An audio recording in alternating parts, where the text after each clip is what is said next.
আসসালামু আলাইকুম মতিন ভাই। সালাম ভাইয়ের বাড়ির মধ্যে তুই বোমা মারছ? মতিন ভাই, কি ভয় পাইতাছ? মতিন ভাই, আমি আমি কিছু করি নাই ভাই। ভয় নাই তো, তুই ঠিক মতন খা। First blood. আফতাব মির্জাকে তুমি খুন করেছো।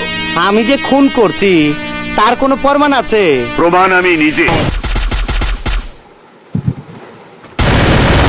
তুই এখানে? হ্যাঁ, তরে ট্রান্সফার করবার আইছি। কে ও?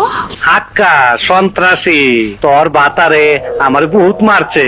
কি চাস এখানে? কইলাম না তোরে ট্রান্সফার করুম। চালা গুলি চালাও। ভিতর পিস্তলে কত গুলি আছে? চালাও চালা গুলি। কয় টাকা খা?